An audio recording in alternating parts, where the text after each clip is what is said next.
नमस्कार,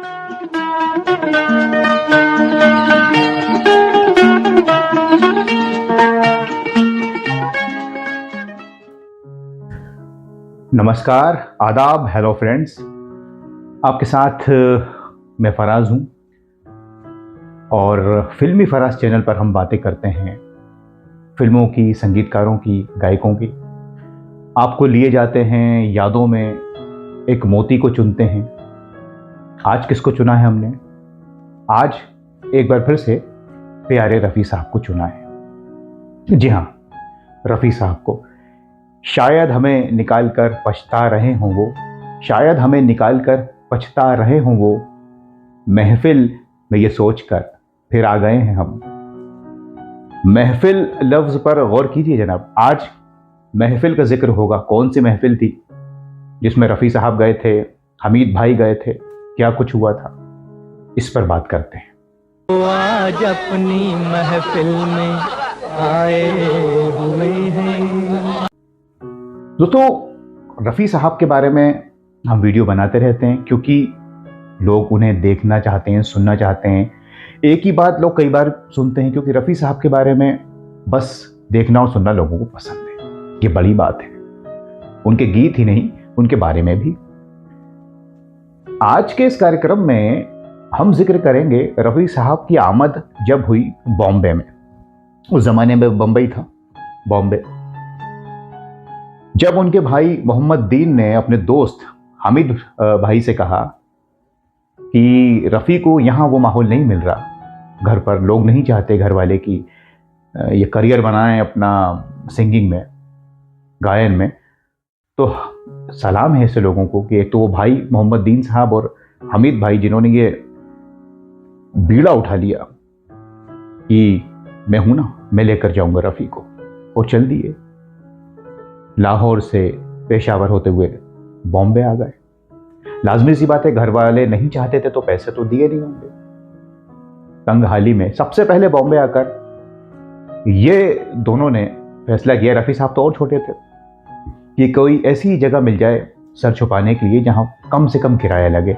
और ये बात भी तय थी कि ज़्यादा स्ट्रगल भी नहीं कर सकते क्योंकि थोड़ा ही पैसा है।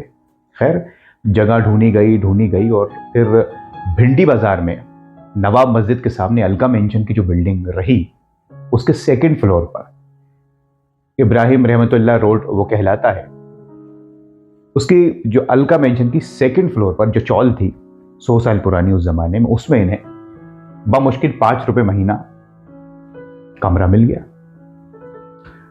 वहां एक छोटी सी बैल्कनी भी थी। रफ़ी साहब उसमें बैठा करते थे, देखा करते थे नज़ारे, सपनों का शहर बॉम्बे। और वहीं पर आसपास होटल्स थी, जब्बारी होटल, नज़ारी होटल, वहाँ पर ये लोग जाया करते थे। जमजम होटल भी थी जो आज भी है। वहाँ चाय पीते थे, टोस्ट खाते थे, फिल्मों का जिक्र करते थे, लोगों से मिलते थे, प्लानिंग करते थे आज कहाँ जाना है, आज कहाँ जाना है, और अपना रियाज किया करते थे रफ़ी साहब। अच्छा, सामने ही मस्जिद थी, नवाब मस्जिद, तो रफ़ी साहब वहाँ नमाज़ पढ़ने जाया करते थे सुबह की, और जो नमाजें होती हैं बड़ा उन्हें अच्छा लगता था, सुकून मिलता था कि ऊपर वाला हमारे साथ है। जब मस्जिद को देखते थे कि हम अकेले नहीं हैं इस शहर में। और हमीद भाई ने तो कोई कसर छोड़ी नहीं रफ़ी साहब की मदद में। और जमजम होटल पे ये लोग शाही टुकड़ा, जो मीठे के बड़े शौकीन थे रफ़ी साहब, वो खाया करते थे, जो मिठास है ना गले में, इसीलिए है। खैर, इसके अलावा एक शौक और जो रफ़ी साहब को रहा, वो पतंगबाजी का, पतंग उड़ाया करते थे छत पर से चौल की जाके। और उनका फेवरेट कलर था काली पतंग। काली पतंग उड़ती तो लोग ये जान जाते कि ये रफ़ी भीको की पतंग है। और जब कट जाती पतंग कभी कभी, तो रफ़ी साहब को बड़ा अफसोस होता, बड़ा मतलब क्या कहें कि खुशी से, और बड़ी इस तरह से वो पतंगबाजी करते थे कि उसमें बिल्कुल समा जाया करते थे, खो जाते थे, जैसे अपनी गायकी में। खैर, अब बात करते हैं महफिल की। जब वक्त बीत रहा था तो हामिद भाई ने कहा, भाई पैसे तो ज़्यादा नहीं है रफ़ी, आप अपन एक काम करते हैं, ज़रा देखें कहाँ कोई मौका मिल सकता है, फिल्म प्रोड्यूसर कोई मिल जाए। तो ये पता किया कि भिंडी बाजार से तकरीबन 5-6 किलोमीटर की दूरी पर एक महफिल लगती है जिसमें गायक आते हैं, जिसमें कुंदन लाल सहगल जैसे लोग परफॉर्म करके जा चुके हैं। और कोई सरदार जी हैं जो वो महफिल आयोजन करते हैं। ये पता किया हामिद भाई ने एक दुकानदार से और ये लोग चल पड़े कि चलो किस्मत आजमाते हैं। महफिल में ये पहुंचे, बैठ गए, काफी लोग थे, अच्छी महफिल थी वो, आला किस्म के लोग आते थे, कदरदान। उस वक्त वहां पर जो सिंगर थे वो तो खान साहब, उनका परफॉर्मेंस होना था। खान साहब गा रहे थे, लोग वाह वाह कर रहे थे। खान साहब जब थोड़ी देर रुक गए तो हामिद भाई मौका देकर सरदार जी के पास गए और कहा कि ये मेरा भाई है छोटा, इसको भी थोड़ा मौका दे दीजिए, कुछ गा ले। एक हमें कोई पैसा नहीं चाहिए, बस एक मौका आप कह दीजिए खान साहब से, क्योंकि वो महफिल उस दिन खान साहब की थी, उनके नाम थी। खान साहब से कहा गया, खान साहब ने रफ़ी साहब को ऊपर से नीचे तक देखा और मौका दे दिया। ये सुनते ही रफ़ी साहब की आंखों से आंसू निकल गए। हम जानते हैं रफ़ी साहब कितने इमोशनल रहे, क्योंकि पहला मौका, लाहौर में तो गाया करते थे महफिलों में, लेकिन बॉम्बे में इतने लोगों के सामने ये पहला मौका था। रफ़ी साहब तैयार हो गए और तबला नवाज से, संगतकारों से कहा कि झप ताल। उनकी समझ में नहीं आया झप ताल क्या। फिर रफ़ी साहब ने कहा राग दरबारी में मैं कुछ गाऊंगा, सुनाऊंगा। क्लासिकल सुनाया राग दरबारी में। लोग तालियां बजाने लगे, वाह वाह करने लगे। खान साहब और लोग हैरत ज़दा रहे कि ये नए लड़के से तो हमें ये उम्मीद थी कि कोई फिल्मी गीत सुनाएगा, ये तो क्लासिकल जानता है और इतना अच्छा गाता है। सब लोग बड़े खुश हुए, तालियां बजाई गई और एक साहब 10 का नोट लेकर चले गए रफ़ी साहब और हामिद भाई के पास। लेकिन उन दोनों ने कहा नहीं जनाब, हमें मौका मिल गया, यही बहुत है। कहाँ ये लोग पैसों को ज़्यादा इंपॉर्टेंस देते थे, हम जानते हैं। उसके बाद एक गज़ल की भी फरमाइश आ गई, रफ़ी साहब ने गज़ल सुनाई और उसके बाद तो इतने पैसे इकट्ठे हो गए वहाँ जो लोग थे कि 2 थैले भर गए, छोटी छोटी थैलियाँ। और खान साहब ने और सरदार जी ने कहा कि ये आपके हैं, लेकिन उन दोनों ने, हमीद भाई और रफ़ी साहब ने कहा नहीं, आपने हमें मौका दे दिया जनाब, ये बहुत है, इज्जत दी हमें पैसे से। हालांकि मैंने आपको बताया पैसे नहीं थे, स्ट्रगल के लिए पैसे मिल रहे थे, लेकिन बड़े लोग थे वो तो, महान इंसान। खैर घर आ गए। उस रात खान साहब को नींद नहीं आई। उन्हें ऐसा लगा कि इन दोनों के साथ नाइंसाफी हुई, ये पैसा तो उनका है। लिहाजा दूसरे दिन सुबह होते ही खान साहब भिंडी बाजार पहुंच गए और पेशकश की कि भाई ये पैसा आप रख लीजिए। लेकिन हामिद भाई और रफ़ी साहब ने फिर इनकार किया कि नहीं खान साहब, आपने हमें मौका दिया, ये बहुत है। खैर खान साहब फिर लौट गए। उसी दिन शाम में एक अजनबी शख्स ने दरवाज़ा खटखटाया, अलका मेंशन का। दरवाज़ा खोला गया, रफ़ी साहब ने गेट खोला और उस शख्स ने कहा कि एक प्रोड्यूसर ने मुझे भेजा है जो महफिल में मौजूद थे, आपकी गज़ल और गायन सुना है, वो आपको फिल्म में मौका देना चाहते हैं, एक डुएट।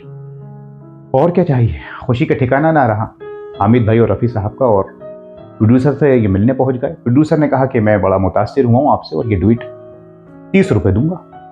30 रुपये बहुत बड़ी रकम थी, हालांकि ये उससे कम थी जो उन्हें पैसा मिल रहा था उस महफिल से, थैलियाँ जो वापस कर दी थी। लेकिन जो मौका मिले, क्योंकि ये तो मेहनत की कमाई खाने वाले लोग थे। खैर ये मौका था पहला। बाद में ये पता चला कि खान साहब ने ही उन प्रोड्यूसर से कहा था कि इनको मौका दीजिए, क्योंकि खान साहब कहीं ना कहीं गिल्टी फील कर रहे थे। उससे लग रहा था कि भाई उनका पैसा है, मैं क्यों रखूँ, ये तो उनकी मेहनत का था। और रफ़ी साहब ने और हामिद भाई ने शुक्रिया अदा किया खान साहब का। लेकिन यहाँ भी इस महफिल के बाद भी गाना तो मिल गया, लेकिन स्ट्रगल खत्म नहीं हुआ, क्योंकि वो एक, आज से क्या होता है, रास्ता तो नहीं खुला था ना, स्ट्रगल जारी रहा, ये लोग मेहनत करते रहे। और हामिद भाई ने कहा कि देखो रफ़ी, उम्मीद तो है कि कुछ हो सकता है, अपन को जाना नहीं है, अब यहीं रहना है, तुम हिम्मत मत हारना। क्या किया जाए, कहने लगा अपन को अब काम ढूंढना है, अब घर में खाना भी बनाएं, खाने जाएं, क्या करें, लिहाजा मैं शादी कर लेता हूँ। तो हामिद भाई ने मेहरुन्निसा बेगम से शादी कर ली कि घर पे आए तो कोई खाना वगैरह तो मिले, कुछ कमाई होगी, कुछ बोझ बढ़ेगा तो मैं भी मेहनत करूँगा। शादी कर ली। उसके बाद फिर स्ट्रगल इनका जारी रहा। इसी बीच रफ़ी साहब अपना रियाज करते रहते थे मेरिन ड्राइव पर। चौल में नहीं करते थे कि किसी को दिक्कत ना हो, पड़ोसियों को। वो बात आपको मालूम भी होगी, मेरिन ड्राइव पर सुरैया जी गुजरी तो उन्होंने रफ़ी साहब को रियाज करते हुए देखा, सुना तो बड़ी मुतासिर हुई, कहा कि तुम मेरे घर पे आ जाया करो, मरीन लाइन्स में रहती हूँ। रफ़ी साहब ने कहा आपका बहुत शुक्रिया।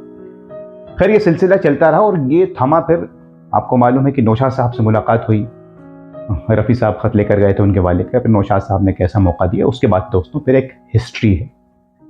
तो ये आज हमने आपसे बातें साझा की रफ़ी साहब की, और हामिद भाई की भी तारीफ करनी पड़ेगी उनकी आमद की बम्बई शहर में, जहाँ से ये हिस्ट्री शुरू होती है, फिर आज तक ये एक दास्तान है, हकीकत है, सब कुछ है कि हमारे लबों पर इन लोगों का नाम रहता है। खैर, कार्यक्रम को अब यहीं ख़त्म करता हूँ, क्योंकि आपसे फिर मिलना है। आप हमें कमेंट्स करके ज़रूर बताइए आपकी कैसी यादें हैं रफ़ी साहब के साथ, भिंडी बाज़ार के उस इलाके से आपने क्या वो चौल देखी है। हमें इंतज़ार रहेगा आपके कमेंट्स का। अगले कार्यक्रम तक के लिए अपने दोस्त फराज को इजाज़त दीजिए। नमस्कार, खुदा हाफिज़। नहीं इश्क में इसका तो रंज हमें के करारो शकीब जरा न रहा, गम इश्क तो अपना रफीक रहा, कोई और बला से रहा न रहा।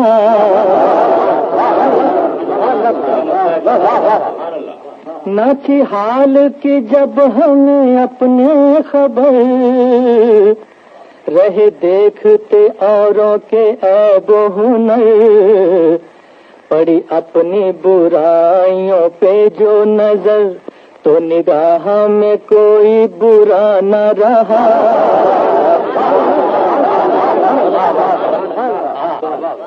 जफर आदमी उसको न जानिएगा, हो वो कैसा ही साहिब फहमो ज़का, जिसे ऐश में याद खुदा न रही, जिसे तैश में खौफ खुदा न रहा।